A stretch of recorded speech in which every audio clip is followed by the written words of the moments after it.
Guys, for today's video, isang online lending app na sabi nila ay 0% interest daw sa inyong first loan for 7 days. Okay to guys ha, tipong gipit ka lang sa budget na ilang araw na lang sweldo na, pero kailangan mo ng extra amount, parang okay na pantapal to. So ano ba tong online lending app na to? Anong pangalan? Well, it's Digido. So ano ba maganda dito sa app na to? At ano ba ang pangit dito? Let's find out. Yan ang pag-usapan natin. Kaya samahan nyo ako. Watch until the end kasi doon natin di-discuss yung mga medyo hindi okay with Digido. Sit back and let's discuss.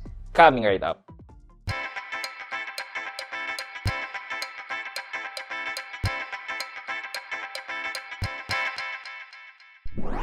Hi guys, this is Pat and you're in Pat Quintos Review TV. So if you're new here in my channel, I do reviews about entrepreneurship, small business, and other good financial practice na meron ng experience at ginawa ko na yan ng videos and playlists na makikita nyo dito sa taas. At kung bago ka dito sa channel ko, you may want to consider subscribing to my channel. Okay guys, first and foremost, online lending app to guys.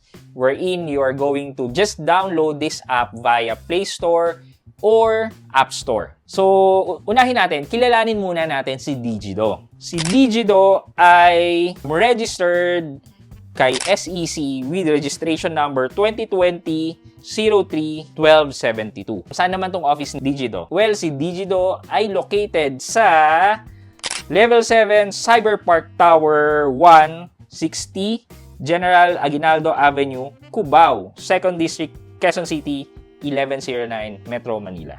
So, sa Cubao lang pala sila. So, sabi nga nila na ang first loan mo with Digido ay 0% interest-free for 7 days. So, meaning, ang loan term mo ay hindi ganun tumatagal. Ito nga, 7 days lang eh.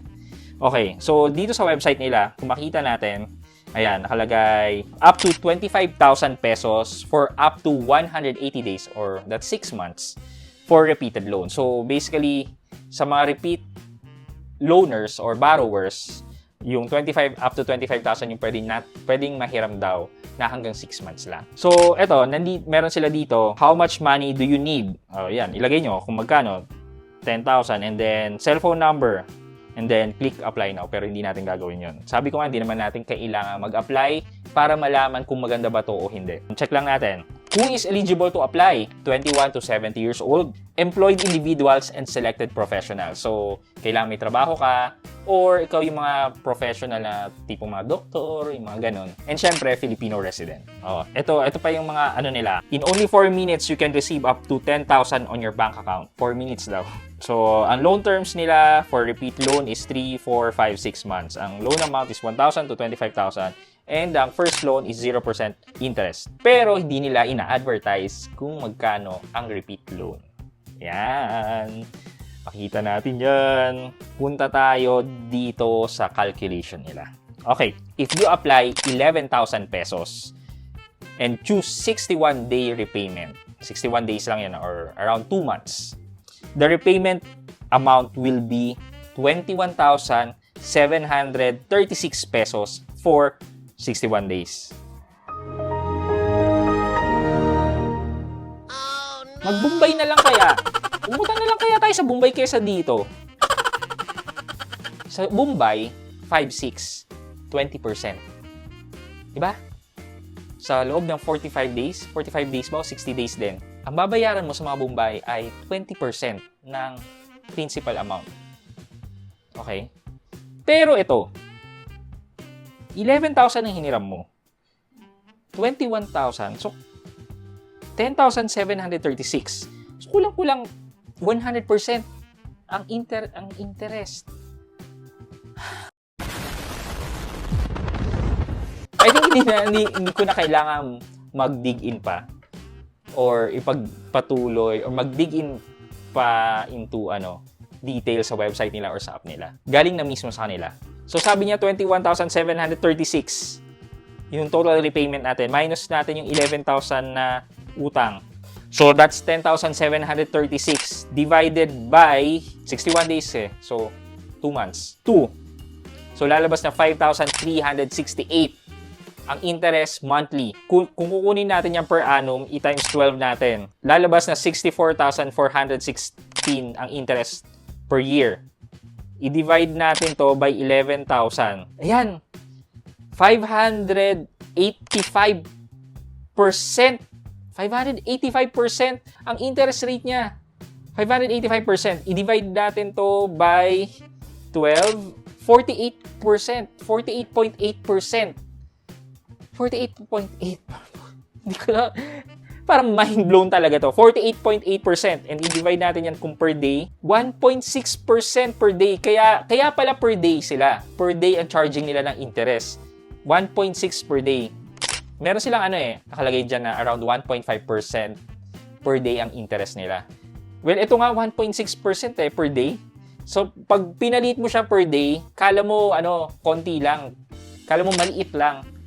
Pero, pag kinumpute mo talaga siya sa normal calculation ng pag-compute ng annual interest rate, sobrang laki, 500%.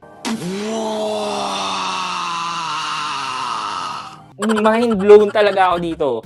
Ayoko na ipagpatuloy ito. Let's conclude this video. Kasi I will never recommend this. I will never recommend this because of the interest rate. Yun because of the interest rate. Kahit hindi pa ako nagsusubok, dahil hindi ako nag-login or sinubukan, I will not recommend this because of the interest rate. And nakalagay na yan dun sa illustration nila. And hindi lang yan. Marami pang feedback coming from other user. Ito. Yan. Sige na, magbasa na tayo ng feedback. 1 star. Dissatisfied. I loan 10,000 pesos under the condition that I can pay it in installment, but it turns out that even if you paid the pay part, they did not adjust the due date to next month. Aside from that, the interest is so high, I even paid more than half of my loaned amount. I have loaned 10,000 pesos and they deducted 250 of 10,000. So I decided to clear my loan, so I paid 11,040 on top of 10,000. So that's a total of 21,040 putik. Sorry. For a 10,000 loan, 21,040. Wag na natin ituloy. Masakit. Let's conclude this. In conclusion, I don't think Digido is a good company na pwede nating utangan na may okay na interest. I'm just making it clear na may okay na interest. Hindi okay ang 500% na interest. Kasi kinuha natin siya as annual rate. So, hindi okay yon. Hindi rin okay na magbabayad ka ng 100% sa loob ng 60 days o 61 days. Hindi rin okay yung 1.5% or 1.6% per day na interest. Hindi okay yon. So, nasa sa inyo na yan, binibigay ko sa inyo, nililay ko yung facts, yung mga available sources sa internet.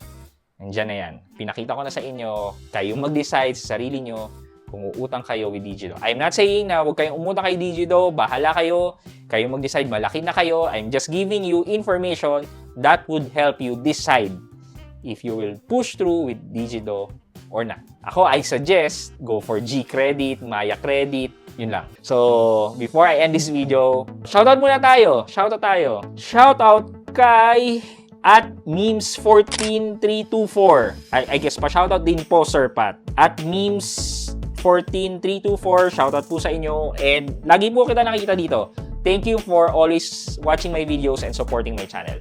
Maraming salamat sa iyo. Thank you for watching. I hope you could like this video. Leave a thumbs up, and if not, wala nang problema dyan. But continue to support me by subscribing to my channel by clicking the subscribe button and also the bell button sa tabi ng subscribe para makareceive kayo ng latest notification sa lahat ng upload ko. Again guys, this is Pat Quinto and you're in Pat Quinto's Review TV. Bye-bye!